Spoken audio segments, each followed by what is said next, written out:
Only prayer can turn our routines into opportunities. The word for routine comes from the word route. Like, you go into this destination, this is the route you always take. This is the rut you always take. You're in a rut, because you don't get off the rut, it's all bumpy. You're just going in this direction, same place all the time. It's a routine. The word for opportunity comes from the word that's connected to the word port. You got your ship, you're in the port, you're in the bay, and you need to go. You know the destination, but you're not sure how you're going to get there because you're waiting for the right wind. Now if you're not ready and the perfect wind is there, you like, shove off, we're leaving, we're taking this wind. We're not going to wait until everything's all perfectly done. We're taking the wind when we can. We're not just in a rut. We're taking the fresh wind that's going to take us to our destination. That's why we pray. That's why we pray. You've got to pray just to make it today. It's important what we pray for. Is your most frequent and lengthiest prayer is that God will give you opportunities to share the mystery of Christ? That God will give you opportunities to win people to yourself, so that when He gives you the opportunity to say something, you'll be bold and you'll be ready to say it? Is that your most common prayer, your most frequent, your lengthiest prayer? That God will give you opportunities to relate better with outsiders so that you won't come across judgmental, but you'll come across full of grace? Is that your most frequent prayer?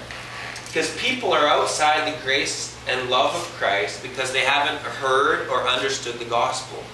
And God's leaning on us to pray for opportunities to share the gospel with them and help them understand it better. You know, there's so many things that get us off track. Paul, when he wrote these verses in Colossians, was in prison. And I know if I was in prison, I wouldn't be praying for opportunities to share the gospel. I'd be praying for, I need a warmer blanket. You know, they got to improve the food around here. You know, these chains hurt my ankles.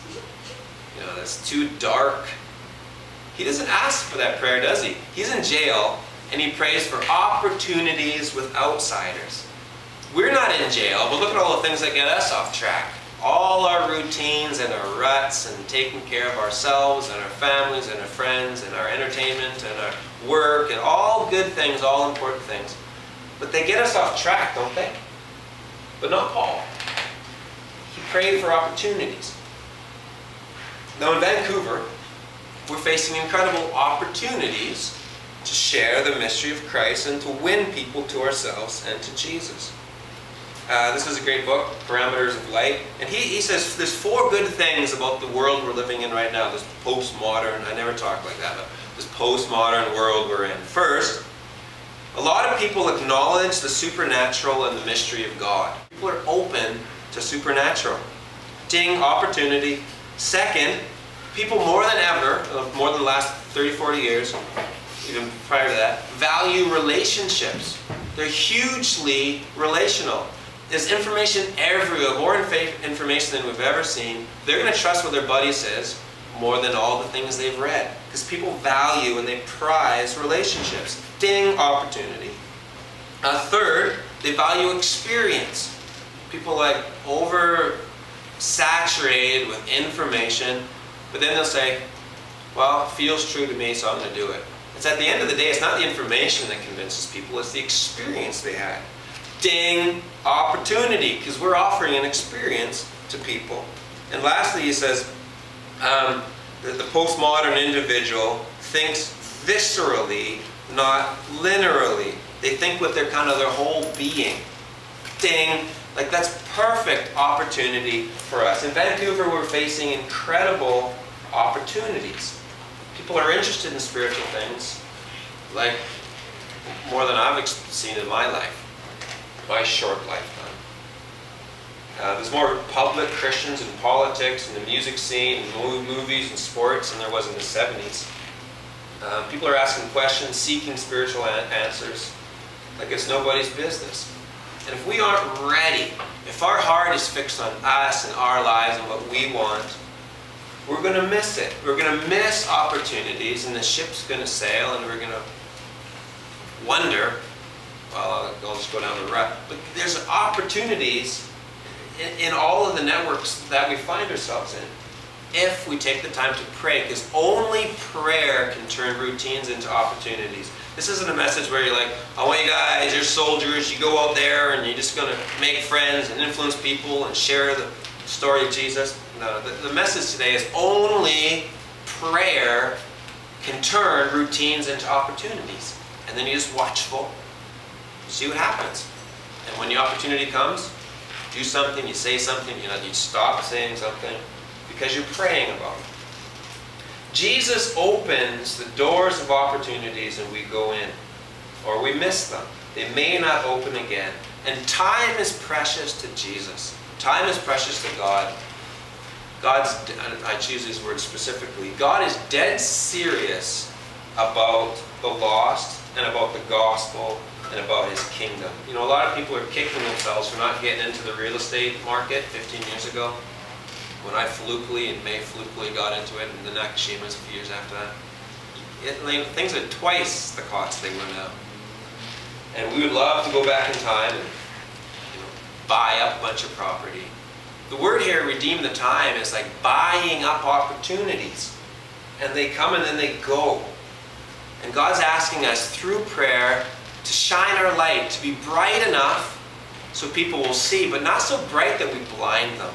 He's asking us to talk and to be interesting enough that they'll listen to us, but not so loud that we deafen them, like Fred Phelps and his buddies. Bright enough to give light, but not to blind. Loud enough to be interesting, but not to deafen. I'm going to give a couple little tips about this, because for some of us this is a paradigm shift. This guy argues that evangelism needs to be understood as a process, not an event. And I know this is true because I've seen this over the past 20 years. The people you get to share the gospel with are the people you've been processing with, you've been living life with. Evangelism is a process. It's not leaving the track on the bus stop bench. You see those sometimes. I remember when I was 18, we were in Costa Rica doing a mission trip, and we're putting tracts in empty Coke bottles, throwing them in the, I don't know what river it was. Not the Amazon, but one of the big rivers in Costa Rica. There they go. There's our evangelism. It's a process, not an event. And it needs to be relational and community orientated. Evangelism needs to be more listening than talking. And, as I've been arguing, fourth, it has to have a foundation of effective prayer. When we were in Young Life, when me and May were in Young Life, what they taught us was, this is particularly for the high schools, you go to the high school and you focus on, for this process, you focus on four things. First, you just want to be seen by people. You're with people so people can see you. If you're doing that, you're redeeming the time. You're creating opportunities because you're just being seen. Then, you look for opportunities to talk to somebody. Even if it's just a hi or a nice weather you've been having, whatever comes to mind, God gives you an opportunity. You're seen and you talk to. And some people are going to talk back.